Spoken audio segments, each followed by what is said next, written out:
नमस्कार दर्शकों, आप देख रहे हैं दिव्य हिमाचल टीवी। मैं हूं आपके साथ नानकी कौर। स्वागत है आपका हमारे खास सेगमेंट जाहिर है में। इस खास सेगमेंट में बात करेंगे मुख्य अंतर्राष्ट्रीय, राष्ट्रीय और राज्य की कुछ खास खबरों की। इसके अलावा समाचार पत्र की प्रमुख खबरों पर नजर डालेंगे और बताएंगे आपको आज क्या खास लिखा है संपादकीय पृष्ठ पर। अंत में एक रोचक जानकारी भी आपको बताएंगे, तो बने रहिए कार्यक्रम के अंत तक। चलिए शुरू करते हैं कुछ अहम अंतर्राष्ट्रीय खबरों से।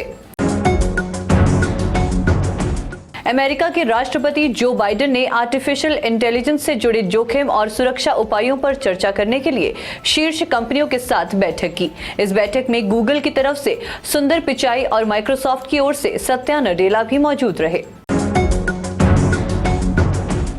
अमेरिका के अरकानसास के मैरियन काउंटी में इस साल की शुरुआत में 4 बॉल्ड ईगल्स को मार दिया गया था। बॉल्ड ईगल्स उत्तरी अमेरिका के सबसे बड़े पक्षियों में से एक हैं और उन्हें फेडरल और स्टेट वन्यजीव अथॉरिटी संरक्षित रखते हैं। अमेरिका के फेडरल और स्टेट वन्यजीव अथॉरिटी ने 4 बॉल्ड ईगल्स की मौत के लिए जिम्मेदार एक व्यक्ति को पकड़ने के लिए जनता की मदद मांगी है। सर्बिया में भीषण गोलीबारी की घटना देखने को मिली है। स्थानीय मीडिया ने बताया कि राजधानी बेलग्रेड से लगभग 60 किलोमीटर दक्षिण में एक सर्बियाई शहर के पास गुरुवार देर रात हुई गोलीबारी में 8 लोग मारे गए और 10 घायल हो गए। अब बात करते हैं कुछ मुख्य राष्ट्रीय खबरों की। पूर्वोत्तर भारत के राज्य मणिपुर में भड़की हिंसा के कारण 9,000 से अधिक लोगों के इम्फाल विस्थापित किया जा चुका है। ऐसे में हिंसा पर काबू पाने के लिए भारी संख्या में सुरक्षा बलों की तैनाती की गई है। इस बीच सरकार ने आदिवासियों और बहुसंख्यक मेई समुदाय के बीच भड़के हिंसा के बीच उपद्रवियों को देखते ही गोली मारने का आदेश जारी कर दिया है। वहीं सेना और असम राइफल्स के 55 कॉलम को वहां तैनात किया गया है। मणिपुर के हालात पर फिलहाल काबू पाया गया है, लेकिन इंटरनेट की सुविधा बंद है। पैसे की तंगी से जूझ रही गो फर्स्ट एयरलाइन दिवालिया होने की कगार पर पहुंच चुकी है। ऐसे में कंपनी जहां पैसों की तंगी से जूझ रही है, वहीं दूसरी तरफ कंपनी के लिए एक और मुश्किल खड़ी हो गई है। दरअसल कंपनी को लीज पर दिए गए एयरक्राफ्ट्स में से 20 एयरक्राफ्ट्स 5 दिन में लौटाने को कहा गया है। दिल्ली के जंतर मंतर पर कुश्ती संघ के अध्यक्ष बृजभूषण शरण सिंह के खिलाफ एक्शन की मांग को लेकर पहलवानों का धरना जारी है। तो बुधवार रात पहलवानों के साथ हुई बदसलूकी के आरोपों के बाद अब खाप पंचायत और किसान संगठनों ने भी पहलवानों को खुलकर सपोर्ट करने का फैसला लिया है। किसान नेता नरेश टिकैत ने 7 मई को दिल्ली के जंतर मंतर पर पहुंचकर रेसलर्स को सपोर्ट करने का ऐलान किया है। उधर 23 अप्रैल से धरने पर बैठे पहलवानों को गुरुवार को सुप्रीम कोर्ट से झटका लगा है और कोर्ट ने उनकी याचिका को बंद करते हुए लोअर कोर्ट का रुख करने की नसीहत दी है। अब बात करते हैं हिमाचल की कुछ खास खबरों की। हिमाचल के सबसे पुराने और ब्रिटिश काल में बने नगर निगम शिमला के चुनाव में हार से भाजपा को फिर से एक बड़ा झटका लगा है।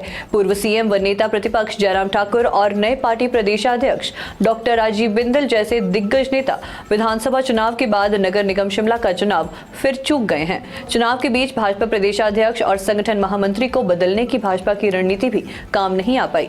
उधर नगर निगम पालमपुर के एक वार्ड के लिए हुए चुनाव में भी भाजपा को मुंह की खानी पड़ी है।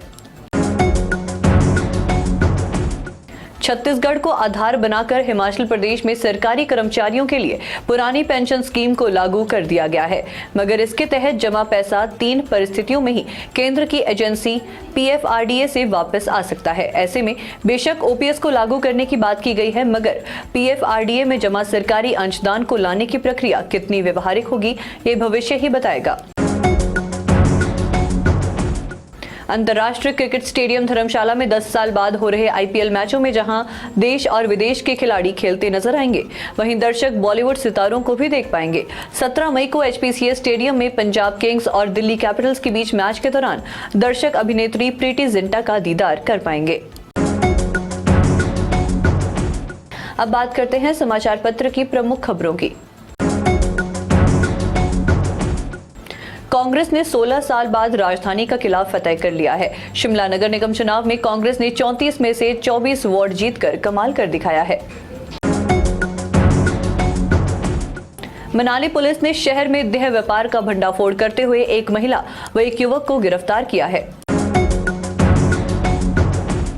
हिमाचल में 20 साल के बाद ओल्ड पेंशन लौट आई है। राज्य सरकार ने गुरुवार को जारी 2 अधिसूचना और एक कार्यालय आदेश के जरिए नेशनल पेंशन स्कीम यानी एनपीएस को पूरी तरह खत्म कर दिया। अब आपको लिए चलते हैं संपादकीय पृष्ठ पर। चुनाव की दूसरी दहलीज सुक्खू सरकार ने पार कर ली है। निगम चुनाव के नतीजे कांग्रेस के पक्ष में जनता के विश्वास की गवाही और भाजपा से असहमति का नोटिस है। इस लेख को आप शिमला में कांग्रेस का सिक्का शीर्षक के साथ संपादकीय पृष्ठ पर पढ़ सकते हैं। पंजाब में भाजपा की भविष्य की रणनीति कुलदीप चंद अग्निहोत्री का लेख भी यहाँ छपा है। खेल मैदानों को यूं बर्बाद मत करो, भूपेंद्र सिंह का लेख भी आपको यहाँ पढ़ने को मिलेगा। वहीं चिल्कों की छाबड़ी में वही कंटिन्यू करे पूरन शर्मा का लेख आप पढ़ सकते हैं। और अब अंत में एक रोचक जानकारी। कई लोगों को रात में नींद नहीं आती। नींद आने के लिए वह गाना बजाते हैं। गाने सुनते सुनते नींद आ जाती है और वह सो जाते हैं। वहीं दूसरी तरफ कई लोगों को सोने से पहले ही गाने सुनने की आदत होती है। गाना सुनते सुनते ही वे सो जाते हैं। लेकिन दिक्कत यह है कि आप सो जाते हैं तब भी गाना बजते रहता है जब तक उसे आप बंद ना कर दें। इन परिस्थितियों में ऐसा होता है कि नींद आने पर भी गाने बजते रहते हैं, जिससे लोगों की नींद में खलल पड़ जाती है। दूसरी तरफ गाना बजते रहने से दूसरे लोगों की भी नींद दिक्कत आती है। इससे बचाव के लिए YouTube ने यूजर्स के लिए एक शानदार फीचर लेकर आया है, जिसके इन समस्याओं को पूरा समाधान हो पाएगा। YouTube ने अपने यूजर्स की परेशानी को हल करने के लिए एक शानदार उपाय किया है। इस शानदार फीचर की मदद से लोगों को गहरी नींद में जाते ही गाना अपने आप बंद हो जाएगा। नींद आने के लिए आप गाना बजाइए, जैसे ही आप गहरी नींद में जाएंगे गाना अपने आप बंद हो जाएगा।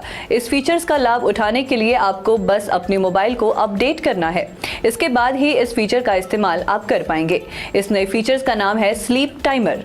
म्यूजिक सुनते हुए ओवरफ्लो मेन्यू बटन पर टैप करना होगा। इसके बाद मेन्यू से न्यू स्लीप टाइमर को आप सेट कर सकते हैं। जाहिर है मैं आज के लिए इतना ही। देखते रहिए दिव्य हिमाचल टीवी।